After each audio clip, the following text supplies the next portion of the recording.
long time ago, back when I was young, I went on a mission trip to South Africa. And I think I've maybe mentioned that in here before. But I know that that experience for me was pivotal in a lot of ways.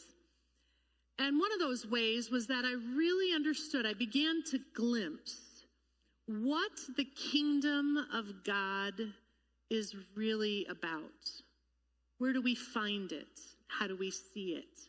How do we experience it? How do we participate in this thing called the kingdom of God?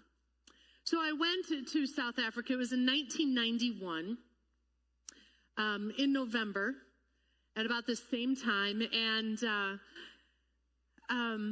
it was before the end of apartheid, if you remember apartheid. And our mission team went to one of the homelands. Think, reservation, if you will, here in America.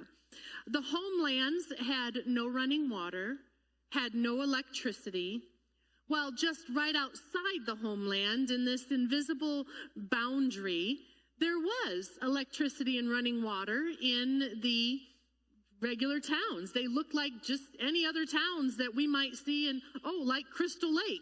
It was a town not too dissimilar, but worlds apart from the little town called Hanalakta, where I went to go help in this mission team. I was only just born during the civil rights era during here in the United States, and so I was very unfamiliar with enforced segregation. But there on that trip, I experienced it face to face. We traveled with a mixed race group of people, 18 of us from Virginia, that went to this homeland to work. And when we would travel anywhere, we could not have the same experience. I mean, I experienced the segregated washrooms and the segregated, and the people, we could not eat in that restaurant as a mixed race group of people. It was quite a telling experience. And that group of 18 of us, we went to this little town called Hanalakta, and we went to go build a church. And it dawned on me during the 8 o'clock service that actually the size of that church and the shape of it was very much like Hale Chapel. About that size, and with the big tall peak. And when we got there, there was just the slab of cement that had been set before our arrival, and we were to build up the brick walls and do the pitch and the ceiling, the roof and all of that. And it was quite an endeavor, 2.5 weeks there out in the middle of what felt like nowhere in Hanalakta. But one of the things that I experienced also was that just with any project, any kind of project, there was, Jay Mathieson, a daily run to the hardware store. Every day there needed to be something picked up from the hardware store for this project that we were going on. And so the hardware store was not in Hanalakta. The hardware store was in the white town about 10 miles away from Hanalakta. And so the couple of fellas that would always go to the hardware store, every single day they would, and they went to this hardware store that had a sign in the window that said, "This land is our land." So it was a bit of a political sign, obviously. But these American men went to this hardware store in South Africa every day to buy whatever it was.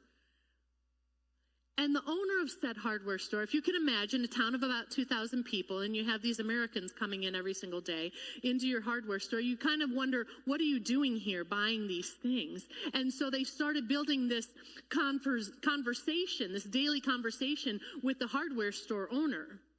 And the hardware store owner began to, ask these questions about, why are you here? Oh, we're here on a mission trip. Oh, well, what are you doing? We're building a church. Well, where are you building this church? In Hanalakta. And that's when he really got puzzled. And then the next question on another day was, well, where are you all staying? And the answer was, well, we are staying with the members of the congregation of this church that we're building, which meant that we were staying in the little shacks and huts that qualified as homes with no electricity and no running water in the little town of Hanalakta. We were each kind of parceled out to each of these church members, and that's where we lived. And the hardware store owner really kind of was like, you all came from America to go to Hanalakta, and you're staying there with them. And that kind of, I think it blew his mind. He wasn't quite sure what to make of it all. He had never been to Hanalakta, although he knew what Hanalakta was about. He had never been there.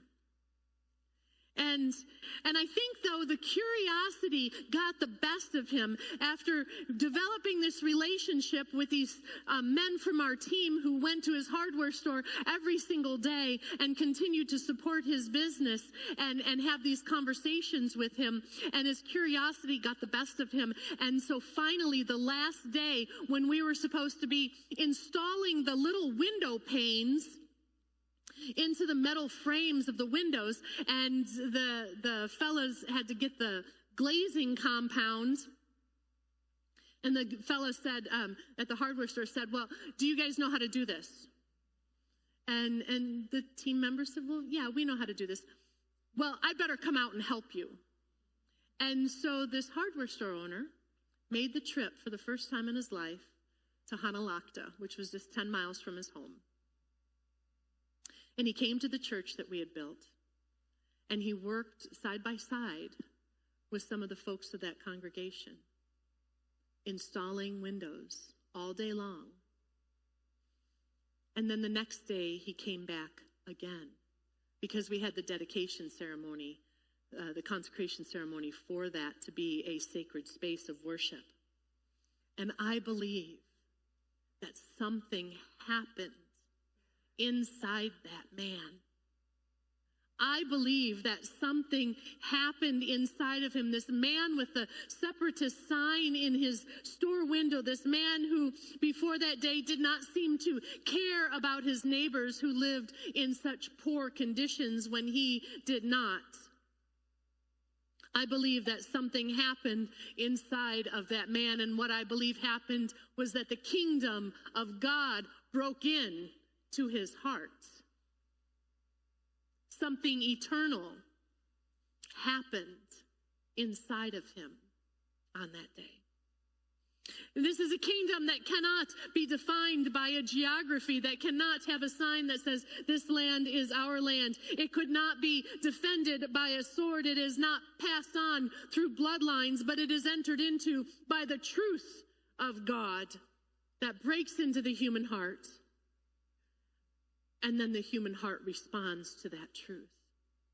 That's when the kingdom of heaven, the kingdom of God comes into this world, is through the human heart that responds to truth. The day that he showed up to help with those windows, I believe that he traveled further than he ever had in his entire life. Oh, we traveled thousands of miles via plane to get to Hanalakta. He drove 10 miles in his car to get to Hanalakta, but I think that was the biggest trip he'd ever made in his entire life, because he entered a new reality, which was the kingdom of God. And that is the reality, the kingdom that Jesus is talking about when he's questioned by Pilate. So the story that Steve read for us this morning from John's gospel, it tells us about Jesus on trial in front of Pilate, who's the governor. He's the Roman governor. He's the man who is concerned with boundaries, concerned with authority, concerned with whose land is whose, and concerned, of course, with taxes on the land. Being faithful to Caesar, the emperor. And up until this point, Jesus has been arrested by the chief priests, soldiers. He's been put on a secret trial by the chief priests and the Jewish leaders. And they convict him for his blasphemy in their mind, but they know that Pilate won't care about blasphemy. And so they hand him over to Pilate and say, this man says he's king of the Jews. Pilate might worry about that because there's really only supposed to be one emperor, and that's Caesar. And so if Jesus is saying he's king of the Jews, if people are saying that, then this could be a threat to the Roman authority.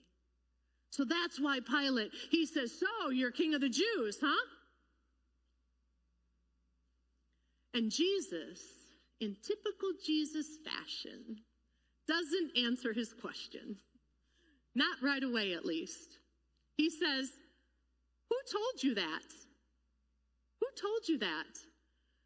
And Pilate kind of backpedals a little bit, and he's like, well, what do you mean? I'm not a Jew. How, you know? and he's trying to cover himself there a little bit, but Pilate wants to know about his authority. Pilate wants to know, who are your citizens? Pilate wants to know about these boundaries. Pilate's ready to send forth a legion, probably, in order to defeat this threat against the Roman Empire that is led by Jesus. But that's not how that works with this kingdom. Not with the kingdom of heaven. You see, as I said before, there is no geography that can define the kingdom of heaven. There's no geography for it. It is open to people of all ages, nations, and races, as our baptism liturgy says. There's no bloodline that can pass it on. I'm an American by birth. I'm Christian by decision. Yeah. I'm a citizen of the kingdom of heaven because I said yes to Jesus. There's no army that can overcome this kingdom of heaven. There's no army, there's no sword that can attack the kingdom of heaven because it's not conquerable or controlled by flesh and blood. It lives within the human heart, and sometimes it lives more fully in the human heart that is oppressed. I remember when we got to that homeland, people who were forced to live in an inhospitable land. And those folks, they welcomed us. Our van pulled up, and these members of the congregation are standing there by that slab of cement, and they've got their hymn books, which are these small little books, because there's not any written music in there. It's just the words, it's just the lyrics, and they're just about this size. And they would have it in their hand, and they would pat that book, and that was their tempo. That was their percussion. That was their only instrument to sing to. And they sang, and they welcomed us, and they praised God, and they were oppressed, and they knew the Lord, and they sang, and they didn't live with electricity when their neighbors down the road did, and they didn't have any running water when their neighbors down the road did, and they were told that they couldn't live here, they could only live there, and they were told that they could not be in some towns after dark of night, but they went home after that, and they knew Jesus as Lord because the kingdom of God lived within them, and they welcomed us. And man, it was real. So Jesus is being questioned by Pilate. Pilate wants to know, where's this kingdom of yours? Because Pilate's going to put an end to it. And Jesus basically tells them that there's nothing that Pilate can do to add to or take from his authority. That kingdom that Jesus is talking about, I caught a glimpse of it there in South Africa, that's for sure. I caught a glimpse of it breaking in to that hardware store owner's heart, that's for sure. But I see that kingdom of God here too. I see that kingdom of God at work in this people that we call First Church. I see it in the generosity that people give to one another. the time you guys spend with one another, whether it's the Stephen Ministers or the food pantry or the children's ministry, the hours and the effort that people put in to welcome, to care for one another. That is the kingdom of heaven at work here, friends. I see it in individual decisions that people make, deciding, I am not going to repay evil for evil, but I'm going to respond to evil with good. Because that is how the kingdom of heaven works. Not retribution, but rather by love and forgiveness. I see that at work in you, the people of First Church. I see the kingdom of heaven. I get glimpses of it in the hope that is carried in your hearts despite the hard times that you have faced. Whether it's been death of a loved one, whether it's been loss of employment, whether it's been difficult relationships, whatever it is, you continue to hope. That's the kingdom of heaven alive in you. And that kingdom that is undefinable by geography, it's undefinable by race, it's undefinable by age, it is open to everyone and anyone who says yes to Christ. That kingdom, that's why we're here. That's why First Church exists. It's what our foundation says, our cornerstone says. It says what? It says, built on the foundation of Christ himself, the chief cornerstone. We build our lives that way, and that is why we do church. You see, church isn't the end of it all. The church isn't the goal of everything. The church is the tool that helps us to get to the goal of it all, which is the kingdom of heaven. That's what our ministry is about. To learn and to apply the principles of Christ to our daily lives, to remind each other of those principles, to journey with each other as we live out those principles of Christ in our daily lives. And if you've forgotten what are those principles of Christ for you to be able to live in your daily life, just go read Matthew 5-7, and you'll pick up a good measure of it. To serve the people that Christ our King came to save. That's what we do. To be a part of a community that is timeless, eternal. To be keepers and tellers and doers of a story that change lives and change hearts. That is what we do. And today, we have an act of worship that we will participate in, which is our act of commitment, of faithfulness to our allegiance to this kingdom of God that First Church serves.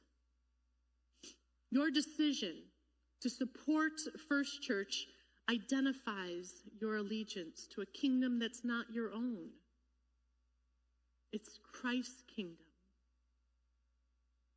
Your gifts that make church possible is for that kingdom to grow here and now. To help people learn, to raise children in the faith, to help us to worship together and to be connected to one another. All of our gifts together helps to create a people and a place that is dedicated to the kingdom of God. That's why we're here. And your gifts help that happen. Helps the kingdom break into this world. You know, long ago there were people who, it says, it's attested to in Luke chapter 8, about how Jesus and his disciples went from village to village and carrying the message of the kingdom of heaven. And it says, just in this one little verse, it talks about these women who traveled with them and supported their ministry.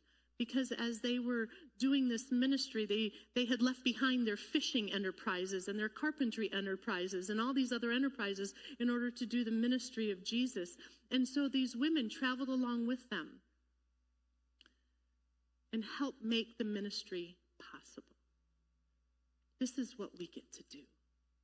we travel along with Jesus, making his ministry possible here and now.